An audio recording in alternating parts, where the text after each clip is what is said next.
Welcome to our channel. నమస్తే అండి. నమస్తే. నిన్న సీఎం జగన్మోహన్ రెడ్డి గారు ఎక్స్లో ఒక ట్వీట్ అయితే చేశారు. ఈ రోజుకి నేను ప్రమాణ స్వీకారం చేసి 5 ఏళ్ళు పూర్తయింది కంప్లీట్గా. వాళ్ళందరి ఆశీర్వాదంతో ఈ 5 ఏళ్ళు మంచి పరిపాలన అందించాను, అందరికీ మంచి చేశాను. ఈసారి కూడా మా ప్రభుత్వమే రాబోతుంది, మళ్ళీ అందరికీ మంచి చేయబోతున్నాము, అందరికీ అన్ని పథకాలు అందించబోతున్నాం అని అయితే ట్వీట్ చేశారు. ఆయనే కాకుండా ఇంకొంతమంది నాయకులు కూడా దీని గురించి మాట్లాడడం అయితే జరిగింది. దాని గురించి మీ ఉద్దేశం? నాట్ ఓన్లీ జగన్మోహన్ రెడ్డి గారండి, ఆయన ఎక్స్లో ట్వీట్ చేశారు. వాళ్ళ ఛానల్లో ఉండే ఒక రాజకీయ విశ్లేషకులు అనాలేమో, ఒక పాత్రికేయులు, సీనియర్ పాత్రికేయులు ప్రోగ్రామ్ చేసి ఆయన చేసిన అభివృద్ధి మీద, అసలు ఇంతవరకు ఇంతమంది ముఖ్యమంత్రులు వచ్చారు కానీ ఎవరూ కూడా ఇంత అభివృద్ధి చేయలేదు, అసలు ప్రజా సంక్షేమం అంటేనే జగన్మోహన్ రెడ్డి, ఇప్పుడు నాకేది ఆశించి నేను మాట్లాడటం లేదు, నాకు అన్నీ ఉన్నాయి లైఫ్లో, సో అందుకని నేను చాలా నిజాయితీతో మాట్లాడుతున్నానంటూ ఆయన ఏదో ఒక వీడియో చేశారన్నమాట. నాకైతే అందులో ఒక అభివృద్ధి కూడా నాకు కనిపించలే.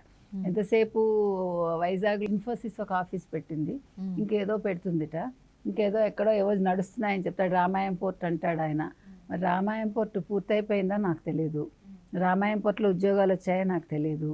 అంటే ఒక సంక్షేమం అని పట్టుకుని ఈరోజు పెయిడ్ ఆర్టిస్టులు చాలామంది, మీరు వీడియోలు చూస్తే అందులో అసలు జగన్మోహన్ రెడ్డిని మించిన వాళ్ళు లేరట. ధర్మం అంటే జగన్మోహన్ రెడ్డి, అసలు ఆ వ్యాఖ్యానాలు చూస్తుంటే మనకి నవ్వాలో ఎడవాలో అర్థం కావట్లా. పిచ్చి పీక్స్కి వెళ్తాం అంటారు చూడండి, అట్లా పీక్స్కి వెళ్ళింది ఒక్కొక్కళ్ళకి.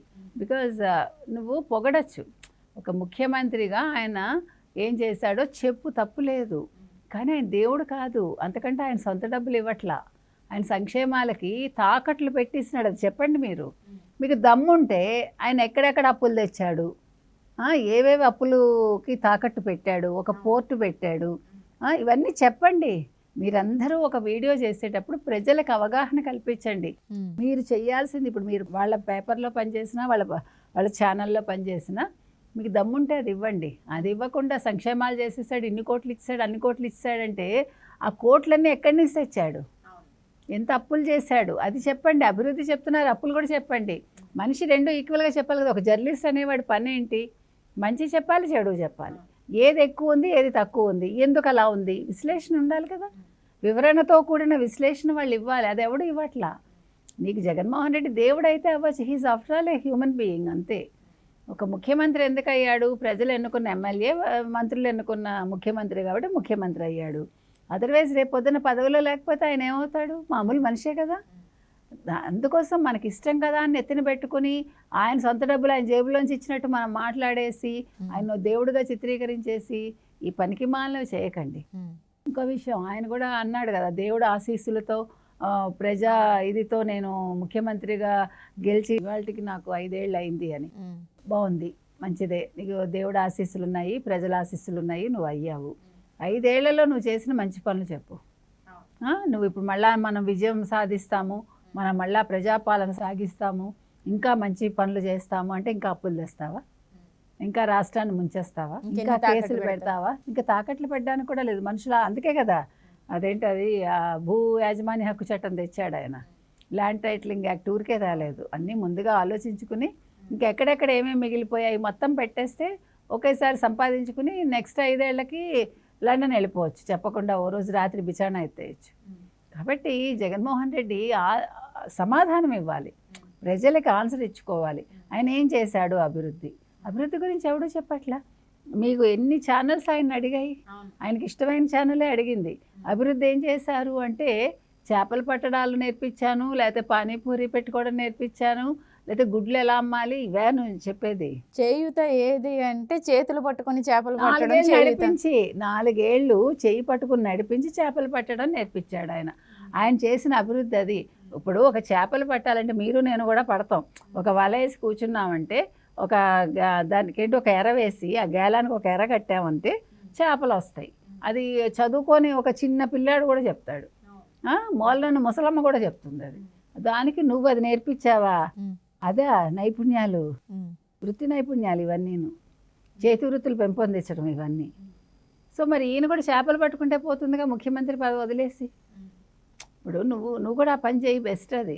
నీకు కూడా నువ్వు 10 మందికి ఉపాధి ఇస్తావు. ఇప్పుడు 100 చేపలకు ఆయన పట్టాడు అనుకోండి, 100 చేపలు అమ్మేసి ఆ డబ్బులతోటి 10 మందికి ఉపాధి కల్పించవచ్చు కదా, అవునా కదా? సో చాలా మంచి ఆలోచన ఆయన చేసిందంతా కూడా. ప్రజలకు అవగాహన కల్పిస్తున్నాడు. మీరు ఎండలో పడి బళ్ళు తోసుకుంటూ కూరగాయలు అమ్ముకోండి, ఎండలో చక్కగా బళ్ళు తోసుకుంటూ పళ్ళు అమ్ముకోండి ఆయనే చెప్పాడు. ఇందులో మనం ఏమి కల్పితాలు లేవమ్మా, మనకి ఏ రకంగానూ ఆయన మనకు చెప్పిన సంబంధం మాటలే మీరు లేదు, చెప్తున్నారు. మనం ఉమ్, చెప్తున్నాం. ఉమ్. కాబట్టి ఒక మంత్రి గారు గుడ్డు గురించి మాట్లాడారు, గుడ్డు మంత్రి గారు. సో అంటే ఈ 5 ఏళ్ల అభివృద్ధి మనం చెప్పుకుంటున్నాం. 5 ఏళ్లలో గుడ్లు ఎలా అమ్మాలి, లేకపోతే కోడి గుడ్డు పెడుతుందా, గుడ్లోంచి కోడి వస్తుందా, అందుకని గుడ్లు ఎలా పొదుగుతుంది, గుడ్లు ఎలా అమ్మాలని ఒకటి చెప్తాడు. చేపలు ఎలా పట్టాలి, లేకపోతే పానీపూరి ఎలా అమ్ముకోవాలి, ఇవన్నీ తర్వాత ఫిష్ మార్ట్, అది మీట్ మార్ట్, ఇవన్నీ పెట్టాలట. అంటే ఆల్రెడీ పాపం పెట్టుకున్న వాళ్ళందరూ ఏమైపోతారు అంటే వాళ్ళని తీసేసి వైసీపీ కార్యకర్తలకు ఇస్తాడమ్మా ఇవన్నీ ఆయన. ఇవన్నీ ఒకటి. ఇంకొక పెద్ద విషయం మాట్లాడంటే కుల మతాలకు అతీతంగా అవును. ప్రజా కులం, సంక్షేమం, మతం, ప్రాంతం. ప్రాంతం కూడా ఈయన మాట్లాడతాడు ఆ మాట. అసలే చెప్పేవాడికి చెవుడైతే వినేవాడికి వివేకం ఉండాలని. ఈ మాట విన్నాక నిజంగా చాలా బాధగా ఉంది. మొత్తం రెడ్లు ఎంతమందిని పెట్టాడమ్మా ఆయన? ఎంతమంది రెడ్లు? సిఎస్ నుంచి వరుసగా, డీజీపీ నుంచి వరుసగా అందరూ రెడ్లేగా. ఆయన చుట్టూ ఉండే కోటరీ ఎవరున్నారు? రెడ్లే ఉన్నారా? సలహాదారుల్లో మేబీ ఒకళ్ళిద్దరు ఆయన చెంచాలు ఎవరున్నారో పాత్రికేయులు వాళ్ళని పెట్టుకున్నాడు. వాళ్ళలో బ్రాహ్మిన్స్ ఒకళ్ళు ఉన్నారేమో, హార్డ్లీ ఒకళ్ళిద్దరు అంతే. మిగతా వాళ్ళందరూ రెడ్లే కదా ఎక్కువ శాతం. ఆయన సలహాదారులు రెడ్లే, ఆయనతో చుట్టూ ఉండేవాళ్ళు రెడ్లే. ఈరోజు కొంతమంది పెయిడ్ ఛానల్స్ పెట్టుకున్న వాళ్ళు రెడ్డి కమ్యూనిటీ వాళ్ళే. మీరు అబ్జర్వ్ చేశారంటే ఈ సీనియర్ పాత్రికేయుడు ఒక ఆయన, ఒకడే చౌదరి అనుకుంటా ఒక ఆయన. కాబట్టి ఆయన మాట్లాడేటప్పుడు ఏం మాట్లాడుతున్నానని తెలుసుకుని మాట్లాడాలి. ప్రజలు కూడా ఆలోచించాలమ్మా. ఏదో సంక్షేమం ఇచ్చేస్తున్నారు కదా అనుకుంటే రేపొద్దున వాళ్ళ కాళ్ళ కింద భూమి కదిలిపోతుంది. అది వాళ్ళకి అర్థం కావట్లా. ఇంకా రేపొద్దున మా ఆస్తులు ఉండవు, మా ఇల్లు కూడా మాకు ఉండదు, మేము ఏమనాలి మైగ్రేట్ అయిపోవాల్సిన రోజులు వస్తాయని ఆలోచించట్లేదు వాళ్ళు. ఇప్పటికే ఇక్కడ తెలంగాణలో ఏమో మీరు ఆంధ్ర వాళ్ళు అంటారు. ఆంధ్ర వాళ్ళు వచ్చి ఇక్కడ ఉన్నారనుకోండి, రేపొద్దున వీళ్ళు ఏం చేస్తారు ఇక్కడ? కాబట్టి ప్రజలు ఇవన్నీ కూడా ఆలోచించాలి. ఏదేమైనా 5 ఏళ్ళు ఆయన నిరంకుశంగా చక్కగా పాలించాడు. ఆయన ప్రజల్ని, ప్రతిపక్షాన్ని అణగదొక్కాడు. అర్థమైందా? దౌర్జన్యాలు చేశారు. ఎలక్షన్స్లో చేద్దాం అనుకున్నారు, ఎలక్షన్స్ తర్వాత చేశారు. మొత్తానికి వాళ్ళ మార్క్ ఏదో చూపించారు. ఇప్పుడు ప్రజలు కూడా వాళ్ళ మార్క్ ఏదో వాళ్ళు చూపిస్తారు. రేపు పోస్ట్ పోల్ సర్వే రేపు వస్తుంది.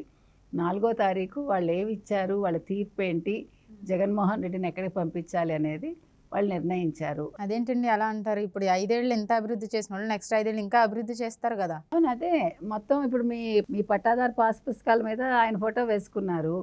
రేపొద్దున మీ ఇంటి మీద ఆయన బొమ్మ ఉంటుంది, మీరేమో బయట నిల్చుని అడుక్కు తినాలి అప్పుడు. అది కాబట్టి మీకు అది కావాలనుకుంటే మీరు ఓటు వేసి ఉంటారు.